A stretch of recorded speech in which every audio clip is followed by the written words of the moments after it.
Muy bien, bueno, me alegro mucho de estar aquí con ustedes otra vez. Siento que he estado fuera mucho tiempo.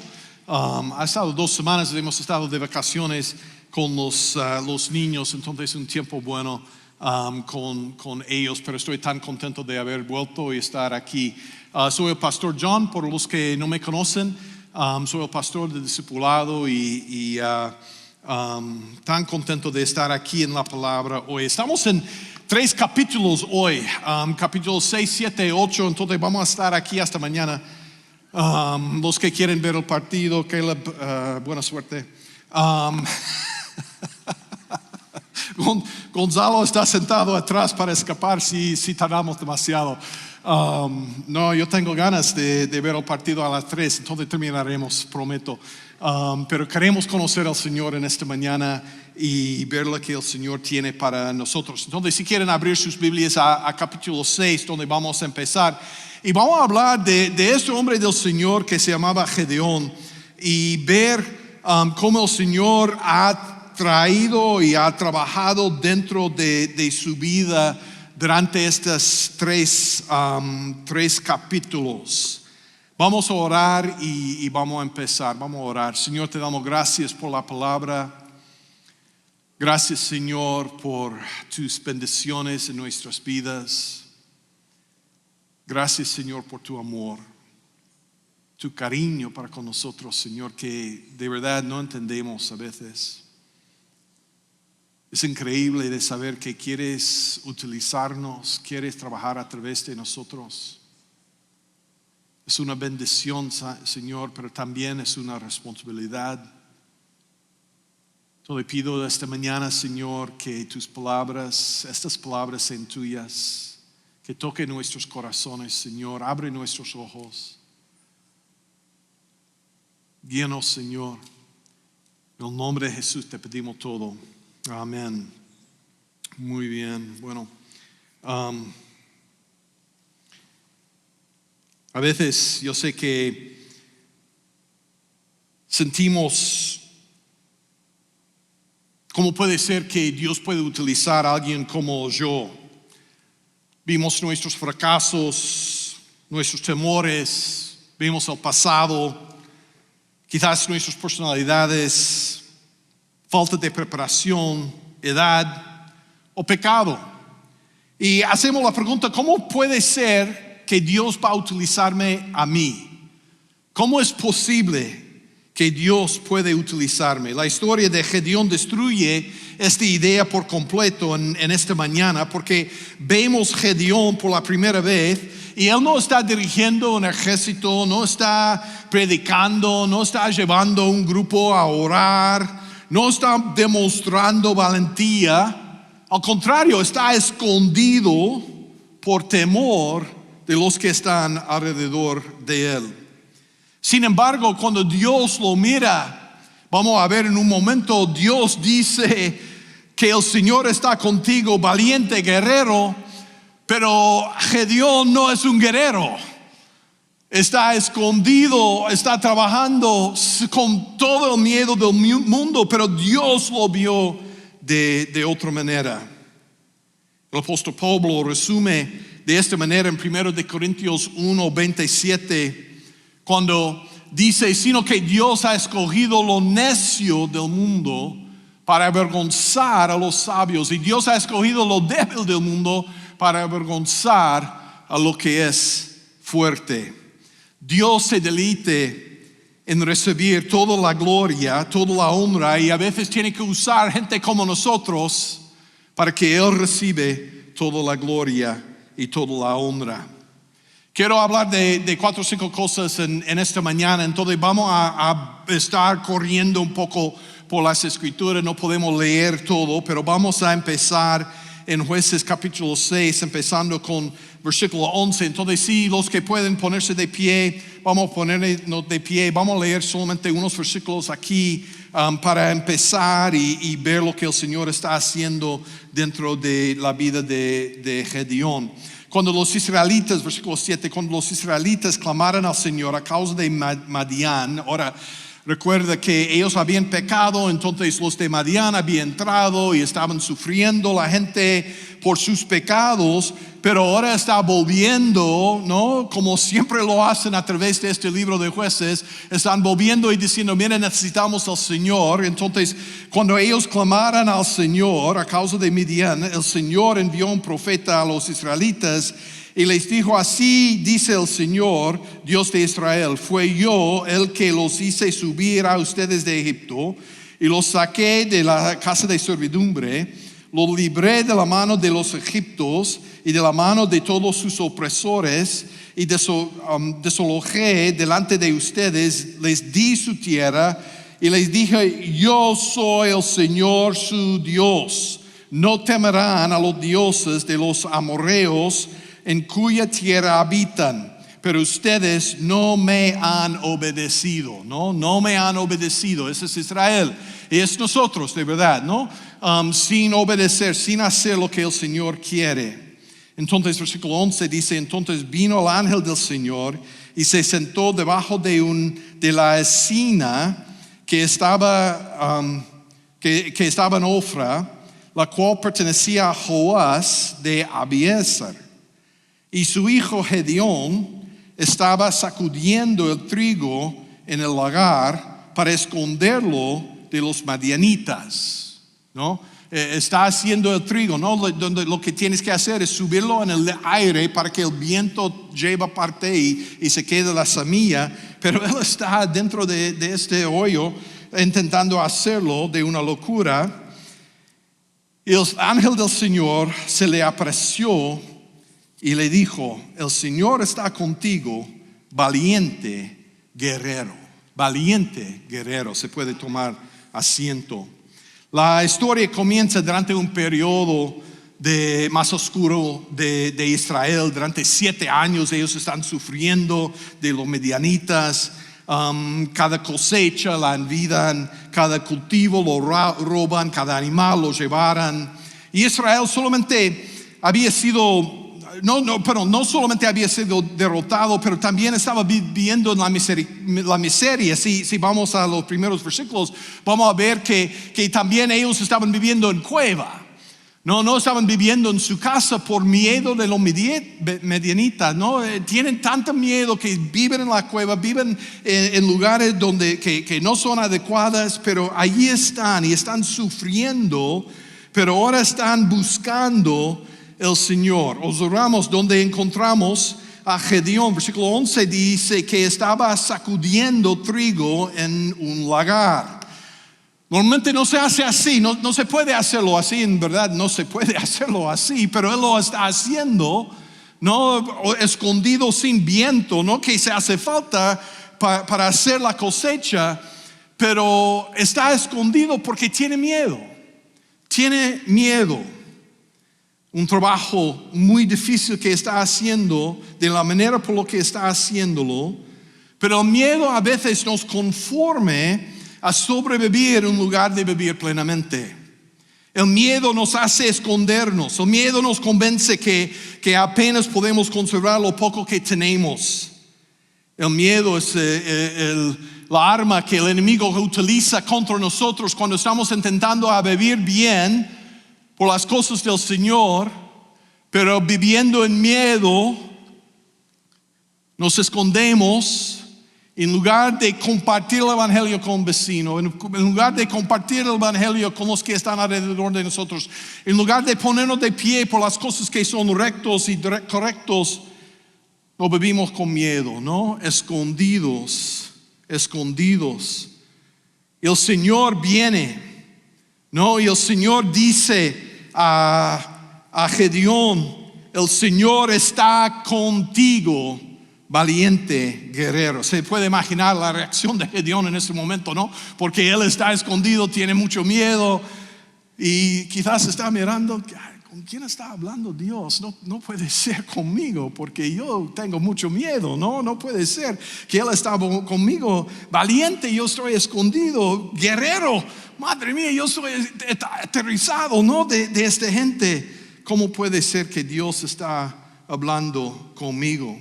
Y de inmediato, ¿no? El Señor está allí con con él y él empieza a hacer preguntas empezando con versículo 13.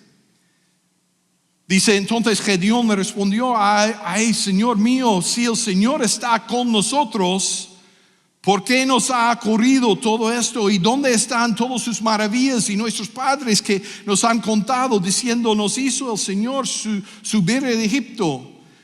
Pero ahora el Señor nos ha abandonado y nos ha entregado a manos de los midianitas. ¿Dónde están los milagros? ¿Dónde está su poder? ¿Dónde está Dios? El Dios que hablaba con nuestros padres. No porque haya dejado de creer, sino porque no entiende lo que Dios está haciendo. A veces la fe bíblica no consiste en la ausencia de preguntas. La fe bíblica consiste en llevar nuestras preguntas a Dios en lugar de alejarnos de Él. A veces tenemos preguntas y tenemos dos opciones. Podemos alejarnos de Dios, que es lo que ha hecho Israel de muchas maneras. Y la otra es ir al Señor con la pregunta. Él es nuestro Padre. Él es nuestro Dios. Y él estaba con Gedeón en ese momento y Gedeón reconoció la oportunidad de hacer la pregunta. Y nosotros como seguidores de Jesús tenemos la oportunidad de hacer las preguntas. Cuando las cosas son difíciles en nuestras vidas, podemos hacer las preguntas porque es un Dios bueno. Es un Dios que nos ama. Es un Dios que esté con nosotros. Mirad lo que dice el Señor en este momento en versículo 16. Dice, después de tanta pregunta, pero el Señor le dijo, ciertamente yo estaré contigo y derrotarás a Madián como un solo hombre. Ciertamente yo estaré contigo. Es interesante, Dios no intenta explicar las circunstancias. Hay circunstancias en nuestras vidas que son difíciles sin duda. Pero la importancia no es muchas veces lo que está pasando, pero el hecho de que Dios está con nosotros. Dios nunca nos deja solos. Dios está con nosotros. Ciertamente yo estaré contigo. Queremos explicaciones, pero Dios nos ofrece su presencia. Ahora, el contraste ahí es muy importante y muy bello. Su presencia, su amor, su cariño, no una contestación fácil. Él con nosotros, Él con ellos. Siguiente objeción de Gedeón parece muy espiritual. Dice, va a seguir diciendo, pero mi familia, tú estás con nosotros, pero mi familia es lo más pobre. Yo soy el menor de la familia. A primera vista parece como humildad, pero la humildad también puede convertirse en una forma de estar centrados en nosotros mismos. Mira cómo dice yo soy débil, yo no puedo, yo soy insignificante. Dios siempre está cambiando el enfoque. El problema nunca fue la capacidad de Gedeón. El asunto fue la presencia de Dios. Con demasiada frecuencia evaluamos el ministerio preguntando, ¿seré yo capaz de hacerlo? ¿Puedo hacerlo yo? ¿Cómo puedo hacerlo yo? Pero en verdad la pregunta debería ser, ¿me ha llamado el Señor? Porque cuando Él me ha llamado, su presencia está conmigo. Los recursos siempre serán mayores que mis limitaciones. Piensa, yo recuerdo cuando mis hijos eran pequeños, ¿no? Y compramos una bicicleta, ¿no? Y yo recuerdo cuando yo tenía mi primer bicicleta, fue enorme, ¿no? Y yo montando y cayendo, montando y cayendo, y mis hijos montando y cayendo. Y entonces tenemos una cuesta y están por allá y están bajando la cuesta. Y su enfoque está en el suelo. Y cuando el enfoque está en el suelo, cuando estás montado en bicicleta, vas a caer. Siempre vas a caer. Tienes que poner tu enfoque arriba. Entonces siempre diciendo a los niños, no, mírame. No se puede enfocar por abajo. Lo mismo está sucediendo con Gedeón. Todavía su mirada está en su propia debilidad, está mirando por abajo. Recuerda la historia de Pedro. Pedro está andando por el mar y mientras sus ojos están fijados en Cristo, él puede andar. Pero el momento está rodeando y está mirando lo que está pasando alrededor de él, empieza a hundirse. Y lo mismo en nuestras vidas. Muchas veces nos enfocamos en lo que está alrededor de nosotros en lugar de enfocarnos en nuestro Señor. Y el Señor está pidiendo que Él pone sus ojos en Él. Como escrito el autor de Hebreos en Hebreos 12:2. Puesto tus ojos en Jesús, el autor y consumador de la fe. No poner los ojos en Cristo. No podemos poner nuestros ojos en lo que está alrededor de nosotros. Y lo mismo con Gedeón. Él quería mirar lo que estaba alrededor y Dios estaba diciendo, no, mírame a mí, yo estoy contigo. Algo extraordinario en esta escritura. Mirad lo que dice. Yo estaré contigo, dice en versículo 16. Yo estaré contigo. Y vemos, antes de que Gedeón dirija un ejército, antes de derrotar a Midian, antes de convertirse en el juez de Israel, Dios primero le asegura de su paz. El Señor es paz. Se lo pone por nombre Gedeón, el Señor es paz. Vemos que la paz viene en nuestras vidas de nuestro Señor. Y ese es el principio de la vida de un cristiano, recibir la paz de nuestro Señor. Y es increíble cómo el Señor está obrando dentro de su vida, porque empieza siempre con paz. Romanos 5:1 dice, por tanto, habiendo sido justificados por la fe, tenemos paz para con Dios por medio de nuestro Señor Jesucristo. Habiendo sido justificados por la fe, el momento de la salvación, ¿qué tenemos? Tenemos paz. Ese es el shalom de lo que habla la Biblia, ¿no? El shalom es la palabra en hebreo. Y shalom, quiero acordarnos, siempre significa estar bien con Dios. Paz no es de no tener problemas con los demás. Paz siempre, cuando habla la Biblia de paz, siempre está hablando de estar bien con Dios, el shalom. Siempre estar bien con Dios. Entonces es lo que está diciendo Pablo en Romanos 5:1. Observen el orden. Primero viene la justificación y luego viene la paz y después viene el servicio. Tenemos que encontrarnos con la paz de nuestro Señor antes del servicio. Muchos creyentes queremos vivir al revés.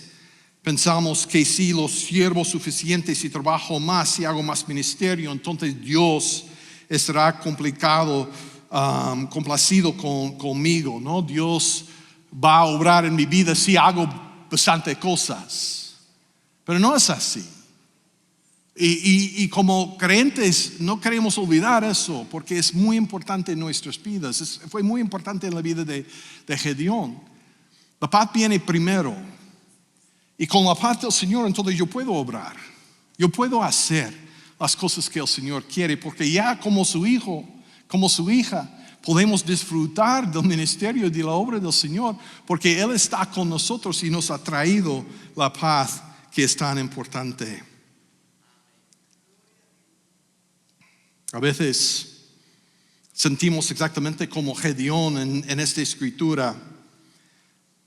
Se siente escondido, ignorado, insuficiente, sin preparación. Pensamos que Dios solamente usa personas extraordinarias, personas con grandes talentos, grandes personalidades, grandes capacidades.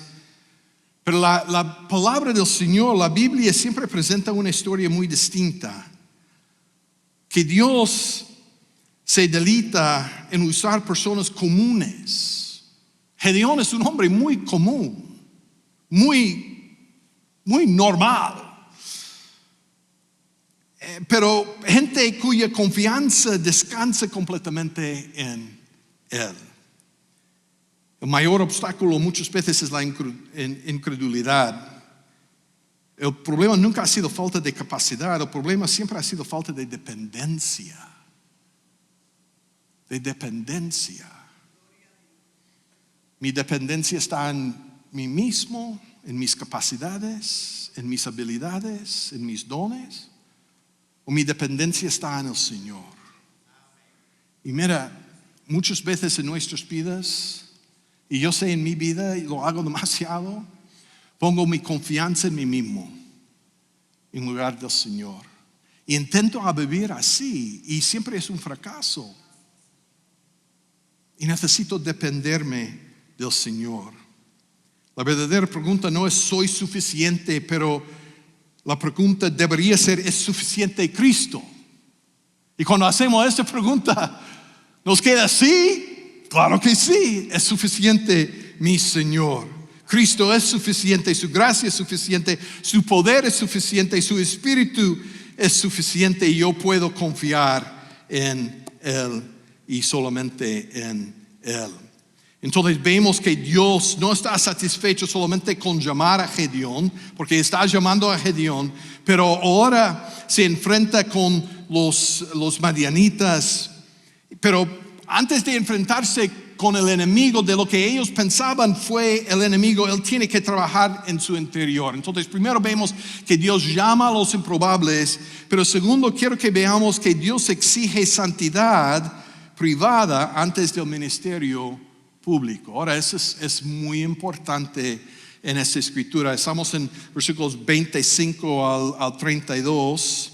En versículo 25 dice: aquel misma noche el Señor le dijo: toma el novillo de tu padre y otro novillo de 7 años, derriba el altar de Baal que pertenece a tu padre y corta la ásera que está junto a él. Ahora, Israel fue creado ser distinto a los pueblos que estaban alrededor. Pero ellos siempre estaban convirtiéndose a ser como los demás, ¿no? Entonces ellos habían visto los Baales, los ídolos, los Ashera y todo eso. Y pensaron, bueno, si vamos a tener éxito, entonces tenemos que hacer lo mismo. Tenemos que adorar a estas cosas que el mundo está adorando porque Dios está en el cielo y no lo podemos ver. Entonces vamos a hacer nuestros dioses pequeños y podemos adorar a los dioses que están alrededor de nosotros. Y entonces fueron importantes. Y lo que vemos en la historia es que el papá de Gedeón tenía un Baal que los vecinos, la gente alrededor, vinieran a adorar. Y ahora eso es importante dentro de la historia, porque aunque su familia fue insignificante, en un sentido fue significante, porque tenían el Baal dentro de su propiedad, ¿no? Y entonces la gente se fueron allí para adorar. Y Dios está diciendo en el principio, mira, la santidad privada tiene que venir antes de lo público. Y el problema de verdad no son los midianitas, es a quien adoran. Entonces primero tienes que quitar lo que son los ídolos en la vida. Ahora la historia va a seguir, él va a llevar 10 hombres, pero no lo hace por día. Dicen las escrituras que por miedo se fue por la noche a quitarlo a todo. Por miedo se fue de la noche a quitarlo a todo y lo destruyeron, ¿no? Lo destruyeron como tenían que haber destruido todo lo que estaba allí. Y entonces ponían adoración a nuestro Señor en su lugar. Entonces cuando la gente, en versículo 28, de la ciudad se levantaron temprano en la mañana, vieron que el altar de Baal había sido derribado y cortado la ásera que estaba junto a él, y que el segundo novillo había sido ofrecido en el altar que se había edificado. Entonces había hecho ofrenda a Dios en este momento. Y la gente se levanta y ven lo que ha pasado y se enfadan. Muchas veces cuando estamos haciendo las cosas del Señor, cuando estamos viviendo vidas rectas, cuando estamos viviendo como deberíamos vivir, la gente alrededor de nosotros no lo va a gustar. No va a complacer porque estamos viviendo distinto a lo demás. Porque estamos intentando poner al Señor primero en nuestras vidas. Y es lo que estaba haciendo Gedeón. Ahora, a veces decimos a Gedeón, pero mira, lo hiciste por la noche. Tenía miedo, pero lo hizo. No falta eso, ¿no? Él tenía miedo y el hecho es que como reaccionaran la gente porque querían matar a Gedeón cuando entendieran que fue él, querían matarlo. Si lo hubiera hecho durante el día habría causado un conflicto enorme. Entonces, aunque tenía miedo, fue el momento apropiado por la noche de quitarlo todo, destruirlo todo, ofrecer sacrificio. Entonces cuando la gente se levantaran, se vieran todo destruido y todo cambiado, entonces se enfadaran y fue la contestación de su papá que es tan bonito aquí en las escrituras, aquí por versículo 32. 31 y 32, 31. Pero Joás, la gente quiere matar a Gedeón, pero Joás dijo a todos los que estaban contra él, ¿lucharon ustedes por Baal o librarán? A cualquier que lucha por él se le dará muerte antes de llegar a la mañana. Si es un Dios que lucha por sí mismo, porque alguien ha derribado su altar. Entonces está diciendo, mira, si es un Dios en realidad, debe matar el Dios a Gedeón. Usted no tiene que hacerlo, porque es un Dios, ¿no? O no es un Dios. Entonces la gente reconociendo que ese no fue un Dios de realidad, pero fue algo contra las cosas del Señor. Ahora, Dios pidió un cambio en las vidas espirituales de la gente antes de librarlos de los midianitas. Ellos pensaron que su problema estaba con los midianitas. A veces pensamos que nuestros problemas están en la falta de algo, ¿no? De dinero, de amistad, o de trabajo, de papeles, o de algo así. Y Dios está diciendo, esas son circunstancias de nuestras vidas. Son reales y son difíciles. La gente estaba sufriendo bajo los midianitas, fue algo real. Pero Dios siempre quiere empezar por dentro. Dios siempre quiere profundizarlo por dentro de nuestros corazones y de nuestras vidas. Cada gran avivamiento de la Biblia comienza de la misma manera. No comienza con reforma política, no comienza con victoria militar, no comienza con un cambio cultural. Siempre comienza con el arrepentimiento. Nosotros solemos orar, Señor, cambia nuestra nación. Y Dios responde, quizás deberías permitirme primero cambiar a mi iglesia. Oramos, Señor, transforma mi ciudad. Y Dios responde, permíteme transformar primero tu corazón. Porque hermanos, hermanas, siempre empieza aquí. Dios siempre quiere empezar aquí. Quiere empezar con nuestros corazones porque eso es lo más importante. Vivimos en un mundo caído, no callado también a veces, pero caído, un mundo caído, un mundo de dificultad, es real. Pero lo que es importante al Señor es lo que está en nuestro corazón. ¿Cómo estamos en el corazón? ¿Cómo estamos viviendo? Probablemente ninguno de nosotros tenemos un Baal en nuestra casa. Si tienes uno, por favor, notifícame o a Pastor Osvaldo porque queremos pasar a tu casa. Probablemente no lo tenemos, pero tenemos cosas, ¿verdad? Tim Keller escribió una definición muy útil Dice que un ídolo es cualquier cosa que llega a ser más importante para ti que Dios. Cualquier cosa que capture tu corazón y tu imaginación más que Dios. Ahora, tengo que confesar que no me gusta mucho esta definición porque me toca el corazón. Es que, ¿cuántas cosas tenemos? ¿Cuántas cosas tengo en mi vida que llegan a ser más importantes que el Señor? Y a veces son cosas buenas. ¿Cuántas veces el trabajo llega a tomar el lugar de nuestro Señor? Puede ser incluyendo la familia. Puede llegar a ser más importante que Dios. ¿Cuántas veces llega a ser el dinero más importante que el Señor?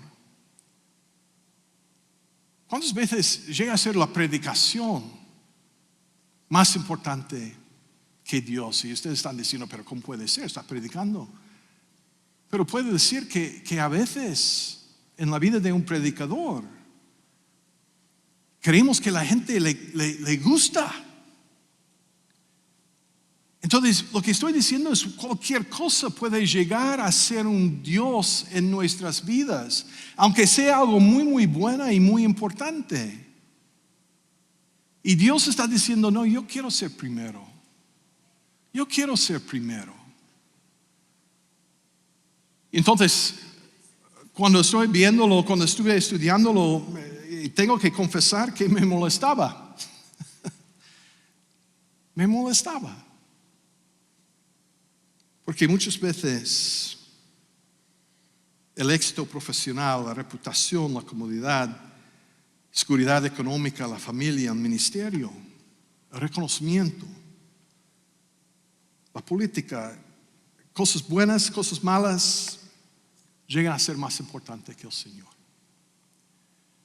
Hermanos y hermanas, ese es el momento en que tenemos que ser como Gedeón y quizás necesitamos ir por noche, ¿no? Y destruir los ídolos, yo no sé, pero tenemos que hacerlo.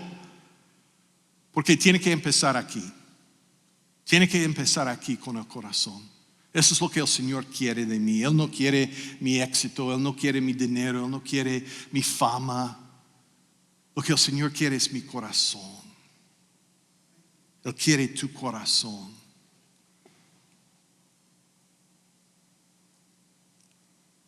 Él tenía temor, pero no tenía demasiado temor de obedecer. Y nosotros tenemos que obedecer también en nuestras vidas. Muchos creyentes desean que Dios nos use públicamente sin tratar primero de nuestras vidas privadas. Creemos influencia sin santidad, creemos ministerio sin arrepentimiento, creemos autoridad espiritual sin obediencia diaria. Pero eso nunca ha sido el camino de Dios. La obediencia privada siempre precede la utilidad pública. Charles Spurgeon ha dicho, uno de los mayores enemigos de la alma es el espíritu de autosuficiencia que lleva al hombre a confiar en sí mismo para su salvación. Uno de los mayores enemigos de la alma es el espíritu de autosuficiencia. Yo puedo hacerlo. Yo puedo. Que nos lleva a confiar en nosotros mismos para nuestra salvación. Pero no debería ser así. La tercera cosa que quiero que veamos está en versículos 33 al 40, al final del capítulo 6. Dios fortalece pacientemente una fe débil. Ahora, el Señor ha llamado a Gedeón, ha tocado su corazón y ahora vamos a ver, ¿no? La batalla quizás, pero primero Dios va a fortalecer pacientemente una fe débil.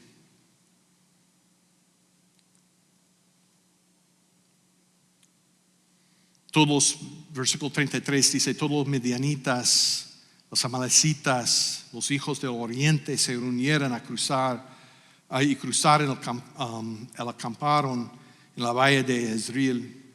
Y el Espíritu del Señor vino sobre Gedeón, y este tocó la trompeta y está juntando la gente a venir y luchar con él. Versículo 36, entonces Gedeón dijo a Dios, si has de librar a Israel por mi mano, como has dicho, es interesante lo que dice aquí, ¿no? Si vas a librar, como has dicho, entonces quiero que me hagas algo. Y va a empezar con sus pruebas en este momento. Pero es interesante su forma de hablar, ¿no?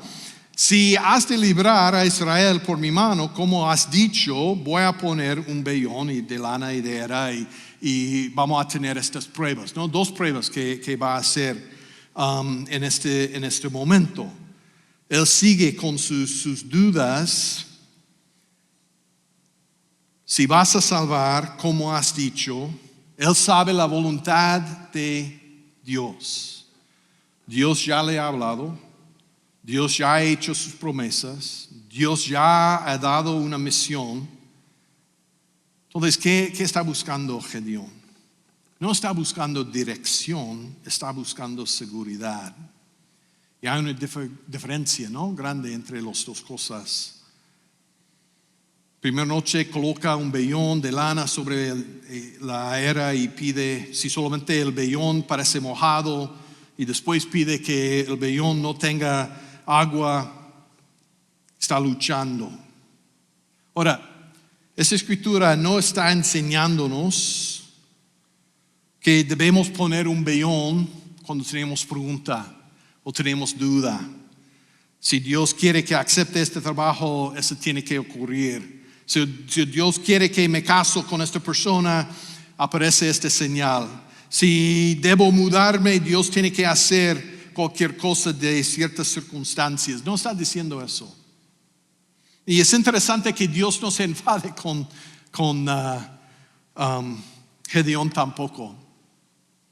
Él pacientemente sigue obrando y tocando y obrando dentro de su vida. Él ya sabe lo que es la voluntad de Dios. Ahora tiene que actuar.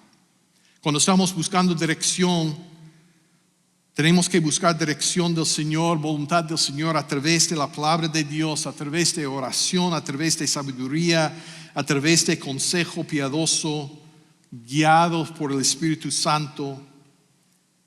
El vellón de Gedeón describe una debilidad de un creyente.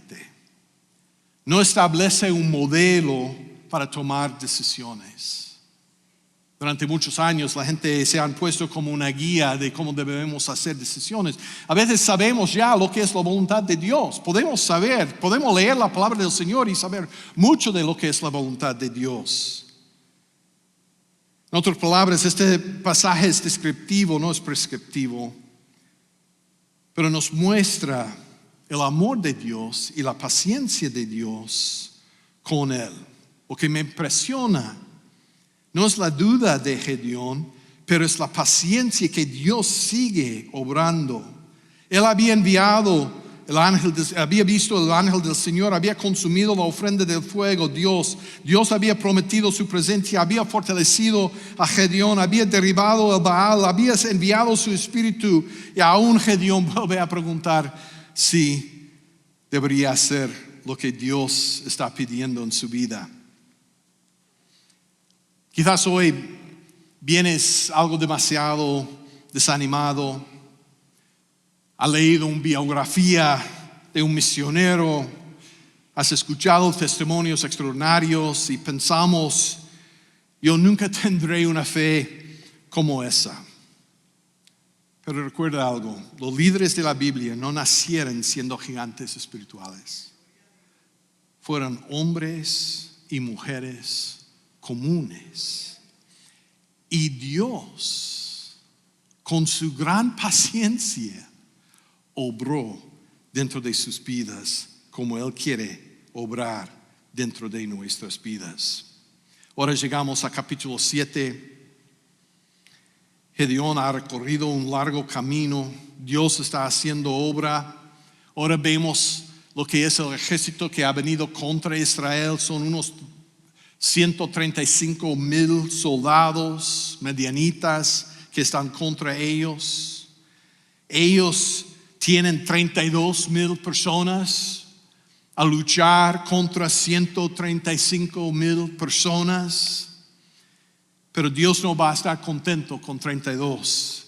Él va a estar contento cuando ya ha reducido a 300. En versículos 1 al 25 de Jueces, venimos al Espíritu Santo que ha venido sobre Gedeón. Y Dios obrando dentro de su vida. El ejército está reunido. Finalmente ha llegado el momento de la batalla. Por lo menos es lo que Gedeón está pensando. Pero mirad versículo 2. Y el Señor dijo a Gedeón: el pueblo que está contigo es demasiado numeroso para que yo entregue a Midian en sus manos. Gedeón tenía que haber dicho: espera, ¿qué has dicho? Tenemos 32 contra 135,000. ¿Estás diciendo que mi ejército es demasiado grande? Pero mira lo que dice Dios.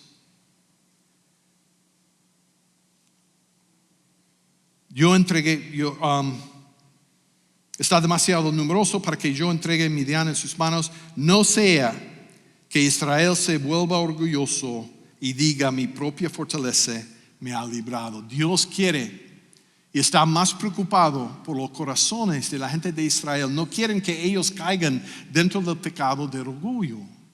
Entonces Dios va a empezar a bajar los números. Entonces ahora proclaman: cualquier que tenga miedo y tiembla, versículo 3, que se pueden ir. Normalmente no es lo que hacen dentro de un ejército. Está diciendo: mira, si corres vamos a matarte nosotros. Pero él dice: mira, si tienes temor, vete a casa, sin problema. 22,000 personas se fueron. Gedeón tiene que haber estado pensando: pero ¿qué pasa con Israel? Hombre, Dios está con nosotros. Y 22,000 personas están saliendo de la batalla. ¿Qué piensan? ¿Qué están haciendo? Ya son mucho menos. Pero Dios va a seguir. Va a decir: no. Todavía demasiado. Tienes demasiada gente. Tenemos que seguir bajando el número. 22 queda 10,000. Y Dios dice: no, es demasiado. Entonces el Señor dijo a Gedeón todavía, versículo 4: el pueblo es demasiado numeroso, hazlos bajar al agua y allí te los probaré. Y será que de quien yo te diga, ese será contigo, pero todo aquel que yo te diga, eso no hará contigo, no hará. E hizo bajar al pueblo del agua. Y el Señor dijo a Gedeón: pondrás a un lado a todo aquel que lame el agua con su lengua como un lame de perro, y todo lo que se rodea para beber, ¿no? Rodeando y tomando el agua y bebiendo así, ellos se ponen por otro lado. Había solamente 300 hombres que lo tomaran el agua así, y los demás lamaran como un perro, ¿no? En el río. Ahora, a veces he oído muchas personas decir: bueno, la razón por la que Dios eligió a estos 300 fue porque ellos fueron guerreros. Habían puesto su espada o lo que sea, pero estaban rodeados tomando el agua. Tiene un poco de sentido, pero no tiene sentido en la historia. Porque en la historia lo que el Señor quiere no son 300 guerreros más fuertes, especialistas. Él quiere 300 personas que no pueden luchar, que no pueden conquistar. Porque Dios va a mostrar que ese es mío. Yo soy el ganador de la batalla, no estos 300 hombres. Entonces, a veces lo vemos la historia y lo vemos así, pero yo creo que lo que el Señor está diciendo es, mira, estos 300 también fueron hombres normales, solamente lo tomaron el agua así, pero la idea del Señor es que habían solamente 300, que solamente habían 300.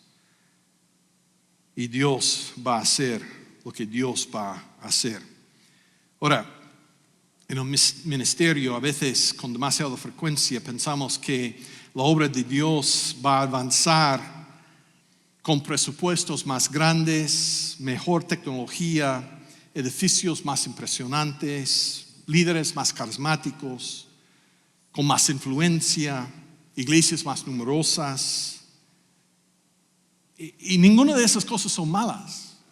No son malas cosas. Queremos una iglesia que es más grande, queremos crecer, queremos predicar, queremos utilizar el YouTube y la televisión para atraer a la gente y predicar el evangelio a los que no pueden escuchar y todo eso. Pero todo eso puede convertirse en una tentación. Porque poco a poco empezamos a confiar más en el presupuesto o nuestros recursos que en Dios. Sin embargo, cuando leemos toda la Biblia descubrimos un patrón muy diferente. Como dice Pablo en 1 de Corintios 1:25, cuando Pablo nos dice, porque la necedad de Dios es más sabia que los hombres. Es increíble lo que dice eso. La necedad de Dios es más sabia que los hombres. Pensamos que somos muy sabios, pero la necedad de Dios es aún más sabio que nosotros. La debilidad de Dios es más fuerte que los hombres. Ponemos nuestra confianza en el Señor, no en nosotros mismos. Pero a veces es difícil y es donde lo ponemos nuestra confianza en lugar de las cosas de nuestro Señor. Entonces, aún pues ha reducido el ejército, solamente son 300 hombres. Ha echado los que tenían miedo, ha echado más.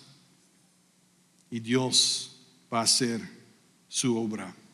Ahora, todavía vemos en él que hay algo de miedo y Dios va a responder. Versículo 7:15.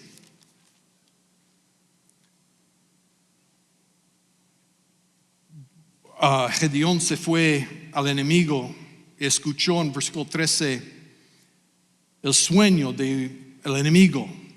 Dice, escuchen, tuve un sueño, un pan de cebada iba rodeando hasta el campamento de Midian y llegó hasta la tienda y lo golpeó de manera que cayó y la volcó de arriba a abajo y la tienda quedó extendida. Su amigo le respondió, esto no es otra cosa que la espada de Gedeón, hijo de Joás, varón de Israel. Es interesante que Dios quería que Gedeón entendió que fue él. No, fue no solamente su nombre, pero el nombre de su papá y su pueblo.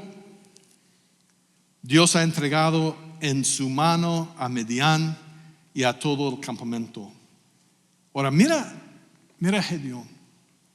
Cuando Gedeón oyó el relato del sueño y su interpretación, se inclinó y adoró. Me encanta este versículo. Porque no dice que se volvió a su propio campamento. En este lugar se inclinó y adoró a nuestro Señor. Mira, no tenemos adoración en este momento después de la victoria. Él está adorando al Señor antes de la victoria. Él está adorando al Señor no después del milagro, pero antes. Todavía tiene 300 hombres frente a un ejército enorme, pero está adorando a nuestro Señor. Ahora la batalla va a entrar en batalla. La estrategia es absurda. Tenemos que decir, no, es una locura. Ni hablan de llevar espada. Ellos en 3 grupos van a rodear el campamento.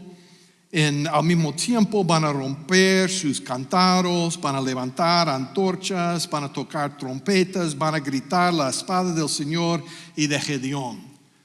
Ahora, he visto muchas películas y no es como hacen batalla, ¿no? Es una locura lo que están haciendo aquí, ¿no? Están alrededor, van a romper algo, van a poner fuego, van a chillar, van a poner trompeta. No se gana. Eso no es como se hace en batalla. No es como se hacen las cosas. Pero entonces sucede lo imposible. El Señor llena de confusión al ejército enemigo. Las midianitas comienzan a atacarse unos a otros y el ejército más poderoso termina destruyéndose a sí mismo. ¿Y quién va a recibir la gloria? Dios. Dios va a recibir la gloria. Israel prácticamente no tenía que ni pelear. Y Dios está haciendo. La victoria pertenece completamente al Señor. Al terminar la batalla nadie podría decir, mira nuestra estrategia, mira cómo luchamos, mira lo que hemos hecho nosotros. Tenían que haber dicho, mira lo que ha hecho Dios en nuestras vidas.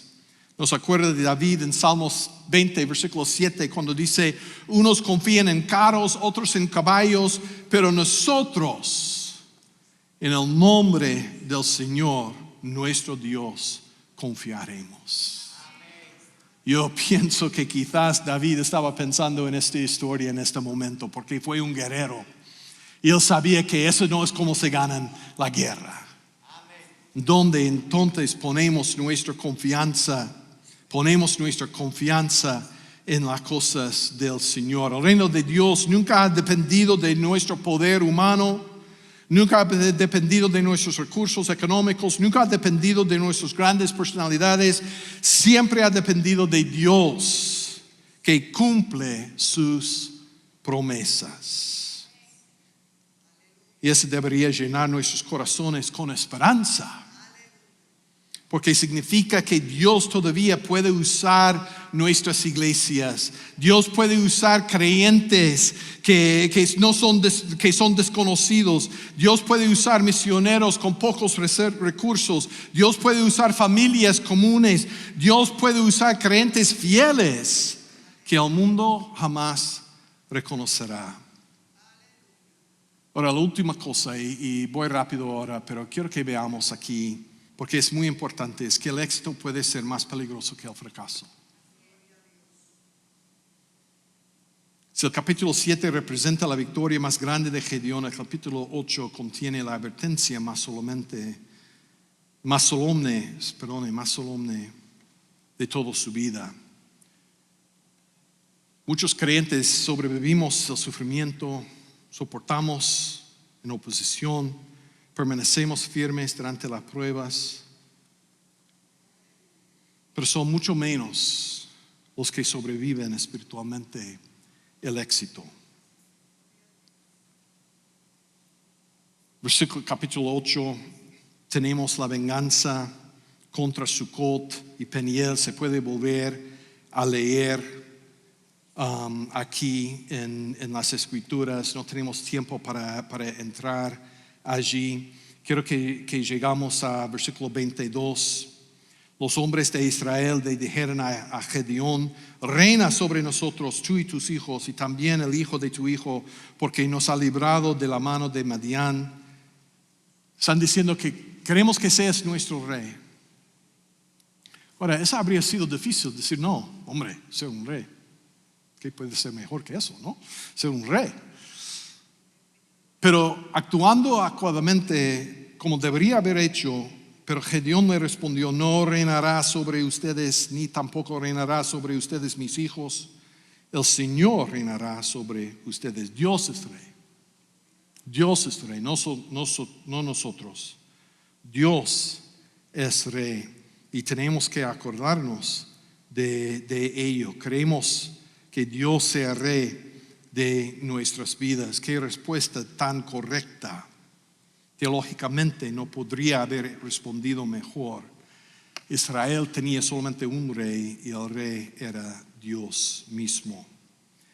Pero tras rechazar el trono, Gedeón formula una petición inesperada y empieza a pedir oro y va a hacer lo que es un efod. Ahora no sabemos exactamente cómo pareció, pero había un montón de peso en ello. En versículo 26 dice que el oro que pidió fue por lo menos 19 kilos, que es mucho, ¿no? Un efod es algo que podrían llevar los sacerdotes. Y yo pienso, ahora no es muy claro en las escrituras, pero yo pienso que él estaba pensando, bueno, vamos a acordarnos de la grandeza del Señor a través de este efod. Pero es muy grande, entonces un sacerdote no puede llevarlo, entonces se lo pone en la casa de Gedeón. ¿Y qué va a pasar entonces? Porque esa gente habían estado adecuado, habían estado formulado y enseñado a adorar a los Baals, ¿no? Los ídolos, a los Baal. Y ahora han puesto este efod. Entonces, ¿qué van a hacer? Entonces dice aquí, versículo 27, Gedeón hizo de ello un efod y lo colocó en Ofra, su ciudad, con el cual todo Israel se prostituyó allí. Una palabra bastante fuerte, ¿verdad? Este vino a ser ruina para Gedeón y su casa.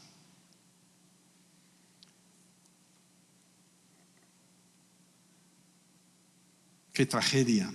El mismo hombre que había destruido el altar de Baal ahora, sin proponérselo, se convierte en una ocasión de una nueva forma de idolatría.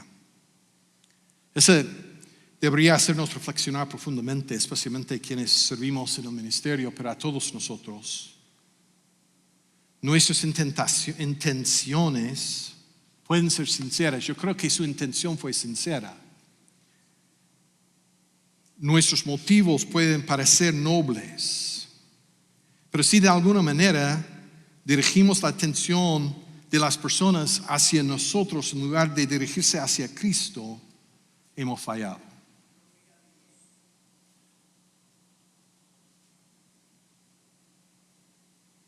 Todo ministerio auténtico debe disminuir para que Cristo sea exaltado.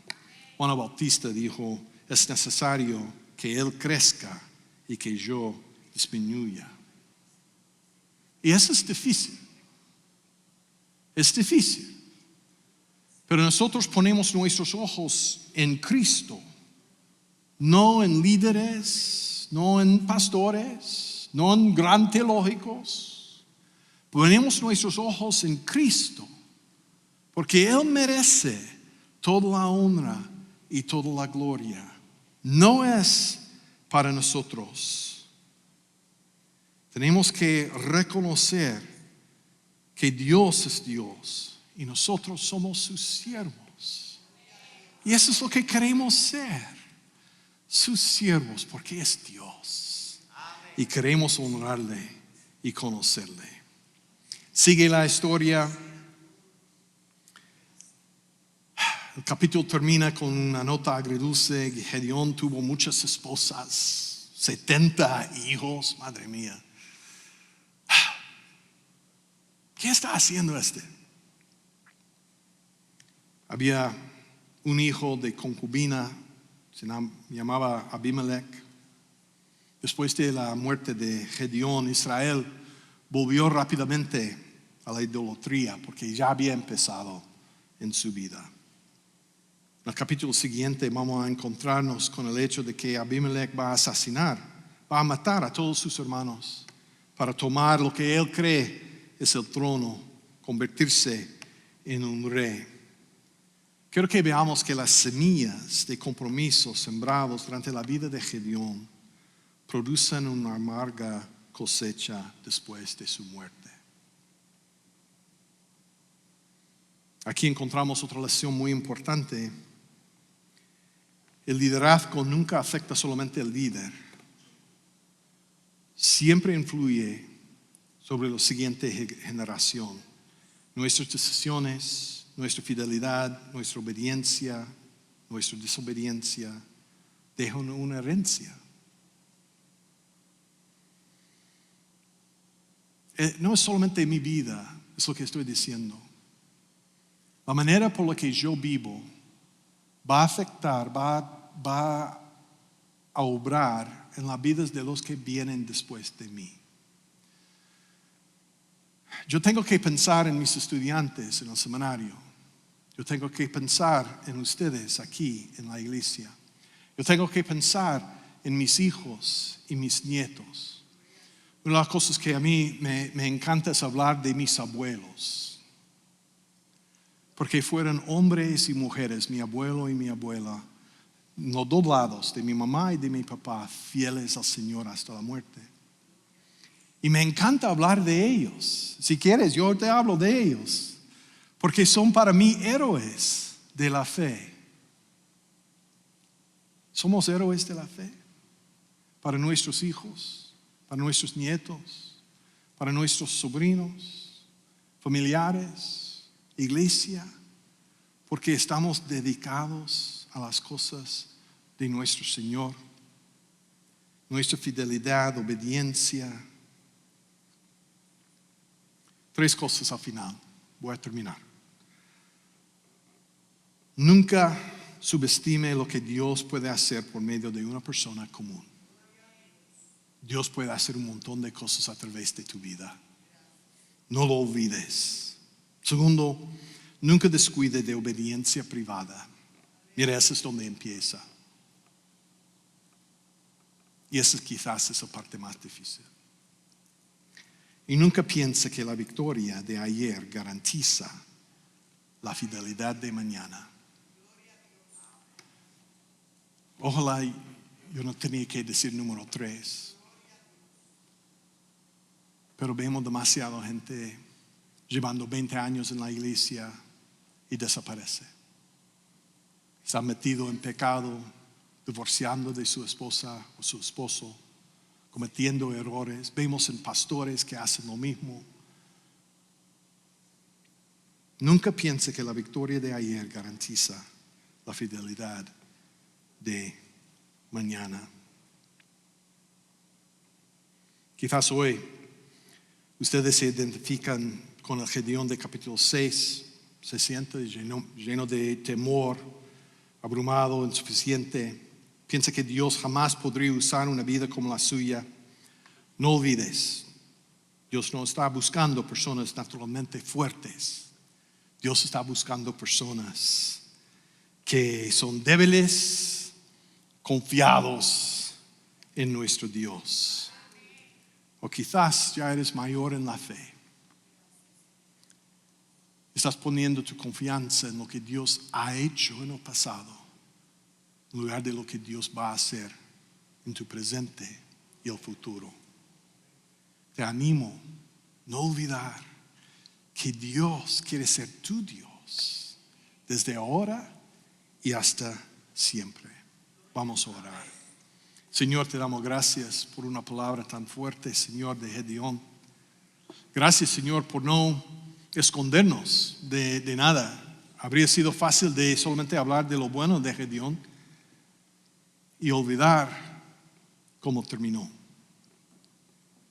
Señor, oh Señor, queremos terminar bien. Hay pecado, hay falta, pero sabemos que tú eres un Dios que nos limpia de nuestros pecados, que cambia nuestras vidas. En este día, Señor, cambia nuestras vidas. Ayúdanos a poner toda nuestra confianza en ti desde aquí y ahora hasta el momento en que nos quedamos en el aire y en el cielo contigo cuando morimos. Vidas fieles, vidas fuertes en ti, no en nosotros. Obra en nuestras vidas. En el nombre de Jesús te pedimos todo. Amén. Amén.